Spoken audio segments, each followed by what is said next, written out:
Hey everyone, it's Jim And Charles from Mellow Amps. And today in MTA episode number 31, we're going to try and answer the question, why Triode strap your Pentode? Now, we're probably going to do a series of episodes on this subject because, well, you'll see in a minute, there's lots of really good reasons why you would strap a Pentode.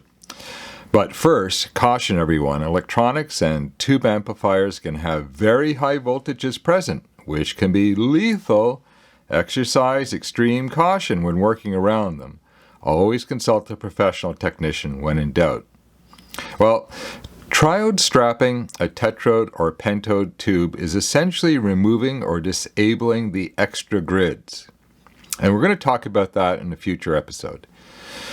These grids were developed to help tubes run more efficiently and provide more power. It's always about more power. So why would you want to do that? Well, power isn't everything. And when you run a power tube triode strapped, it changes the primary type of distortion that the tube adds to the music. We recently made a small update to our classic line GU50 monoblock amplifiers, and we even did a show on the GU50 tube itself over in our other channel, Valves and More, in which we talked about the GU50 as one of the best power tubes that nobody knows about. And we thought it would be fun to show you how differently it could, the tube could actually run depending on whether you ran it as a quasi-triode or as a pentode, as it was designed. With tetrode and pentode tubes, you get a larger third harmonic component, which to many people can sound discordant and grating. But when you triode strap that same tube, the majority of the distortion suddenly switches to the second harmonic, which people tend to find more warm. In fact, the second harmonics generated by tubes are often responsible for providing what people often call that tubey sound. Not something I like to use that much on the channel, but it's out there, so we'll borrow it every once in a while. And up on the screen, in case you didn't know, we've got one of the most famous triode power tubes in common use today, which is the 300B. This just happens to be the Electro Harmonix version. And beside it, we have the pretty fugly, industrial looking GU50. And this is the what is the company name called, Charles? I never remember. Ulyanov or Ulyanovsk? I can't remember. Yeah. One of them is where they were made, and the other one's the company. Yeah, so Ulyanov, you can see the Y here. That's their logo.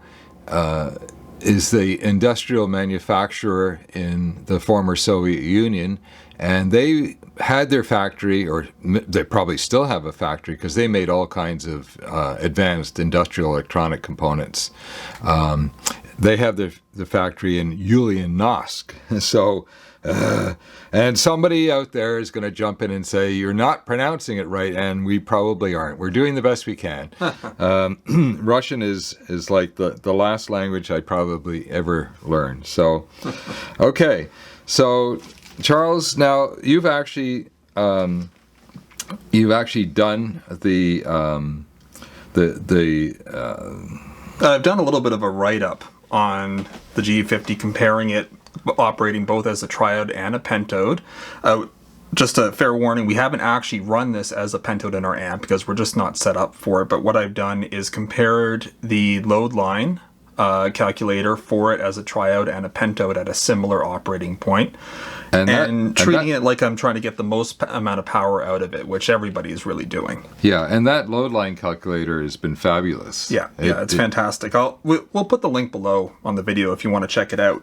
And up on the screen right now, you're going to see our operating points for both the triode and the pentode mode, and you're going to see the harmonic distortion numbers, and you can really see how they flip between the triode and the pentode options, and there really isn't that big of a difference in the power output, which actually surprised me. Yeah, and another thing that's surprising is these two tubes actually, power rating wise, are in the same basic ballpark. So I think one of the reasons why the 300B has always stayed in a traditional ST or Coke bottle shape is because people have gotten used to it looking like that. It looks nice. It's very classic looking. But there's no reason why it couldn't have gotten into a more modern standard bottle format. And if you look at the plates, they're actually not that dissimilar in the way that they're sized and the way that they're shaped, which is really kind of interesting.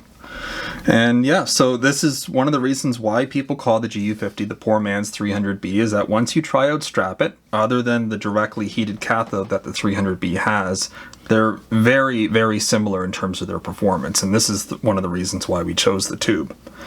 So what are some positives and negatives to triode strapping it? Well, obviously the distortion switches. You can get away with slightly lower current on the tube, and it has a lower sensitivity, which can be good or bad depending on the way you look at it, but it should mean it has a lower noise floor. Now, if it's in Pentode mode, it's going to have a higher sensitivity, which can be good or bad, like I was saying, but it's probably going to have a higher noise floor. You get more output power, but you also lower the THD just slightly at the max power point. But the real difference that is, I think, probably the most important to pay attention to is when you triode strap the GU50, you get a second harmonic distortion of 8.18% and a third of 1.4%, that's a good ratio to have. We've got, 6.5, 7 times the amount of second over third harmonic. So that's when we sweep a tube in circuit, that's sort of what we want to see. We want to see the dominant, after the signal, the dominant distortion we want to see next is the second harmonic, and then a much, much lower third. Hopefully buried way down in the noise floor. But what happens when we run this thing as a Pentode, the way it's actually been designed? Well, the second drops from 8.18% all the way down to 3.03%, and the third leaps up to 6.97%. So they almost change places, and they almost reverse. And the third becomes dominant in Pentode mode. Yeah. So, now, to be clear though, these numbers are not good in either case. This is with the tube being pushed to its absolute max power, maximum swing, maximum input, which is not where you'd be running it. We're just putting it here so that we can clearly see the difference in the numbers. Yeah, and it gives you a good idea as to it gives you an idea as to why customers who run the GU50 monoblocks put rave reviews up on it, and why we still today, every day in our own system, we generally run the GU50s, and we just love them. The sound is because we're running them in pure Class A, so pure means no feedback. Class A, of course, is 100% duty cycle. That's the gold standard for any power output stage, whether it's solid state or tube. So the sound is very immediate, it's very quick, very fast, but it also has some nice warmth in the mid-range. If we were to set the same amplifiers up and run them in Pentode mode, I would expect that we would not be very happy with the sonic performance, because the third harmonic would come way up and the second would drop way down. And in our testing on our latest solid-state amplifier that we've been working on, we actually found that in one of our revisions that we had a raised third harmonic, and we could hear the difference right away. Well, hang on now. We actually got a lot more power. Like, we had that sucker way up there. That was fantastic. It's not worth it if it doesn't sound good, though. Darn. There's just no free lunch when you're developing a power stage. Yeah. So everything is, in audio, everything is give and take. And I know for some people who would like to see a solid black and a solid white world in front of them, that really annoys you, because when you make one improvement to something, you take away from something else. And sometimes it's just a lateral change in which Okay, so something got a little bit better, something got slightly worse. But in the case of running power tubes, the change can be simply dramatic.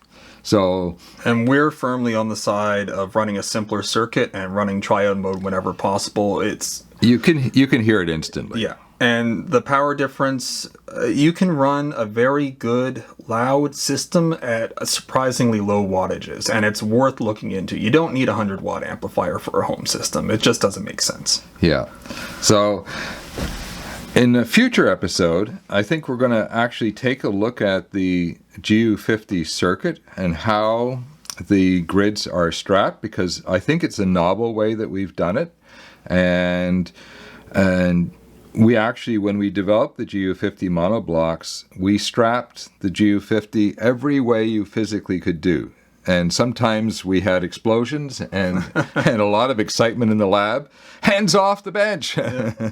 Hit the switch. Yeah. And the best option actually wasn't the recommended way that everybody would actually strap them. So it's worth looking into. Yeah, and it lets us, it continues to confirm that when we develop amplifiers and tube testers for that matter, it makes it's a good starting point to ignore what everybody else has done, because there's a lot of stuff out there in amplifier and preamplifier design and tube testing that is just repeated from literally from one generation to the next, and nobody's come along and said, well, let's put this on the bench, let's do the actual testing, let's actually listen to the circuit and see what works the best electrically and what sounds the best to our ears. And it's surprising how often we see that conflict with what is generally considered to be common knowledge. Yeah.